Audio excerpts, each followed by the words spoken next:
जिंदाबाद अमित शाह जिंदाबाद नितिन नवीन जिंदाबाद शुभेंदु अधिकारी जिंदाबाद विराज विशाल जिंदाबाद युवा मोर्चा जिंदाबाद युवा मोर्चा जिंदाबाद अन्याय বিরুদ্ধে যুব মোর্চা লড়ছে লড়বে অন্যায়ের বিরুদ্ধে যুব মোর্চা লড়ছে লড়বে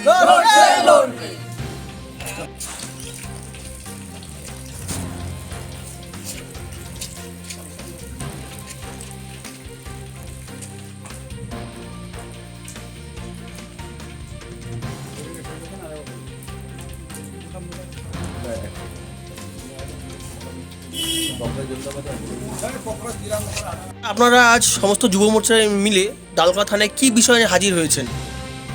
প্রথমত আজকে আমরা ভারতীয় জনতা যুব মোর্চা 5 গ্রাম সহমন্ডলের পক্ষ থেকে থানায় এসেছি। কারণ হলো আমাদের সম্মানীয় দেশের প্রধানমন্ত্রী শ্রী নরেন্দ্র মোদীজিকে অশ্লীল ভাষায় অকথ্য ভাষায় গালাগাল করেছে সোশ্যাল মিডিয়ার মাধ্যমে।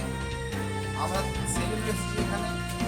তাকে অবিলম্বে গ্রেপ্তার করতে হবে এবং আইনের আওতায় আনতে হবে, যেন আগামী দিনে কেউ দেশের প্রধানমন্ত্রীকে এইভাবে নোংরা ভাষায় গালাগাল না দিতে পারে।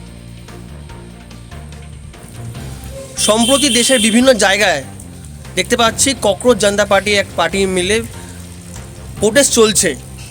এই বিষয়ে আপনাদের কি মন্তব্য? তারই সাথে আজ দেখতে পারলাম ভারতের শিক্ষামন্ত্রী আজ রিজাইন দিলেন। কি বলবেন আপনারা? বক্তব্য কি দিবেন? প্রথম কথা হলো, আন্দোলন করার প্রতিবাদ করার সবার গণতান্ত্রিক অধিকার আছে, সেটা আমরা বলছি না। কিন্তু বিষয় হলো দেশের প্রধানমন্ত্রীকে অকথ্য ভাষায় গালাগাল করবে, সেটা বরদাস্ত করা যাবে।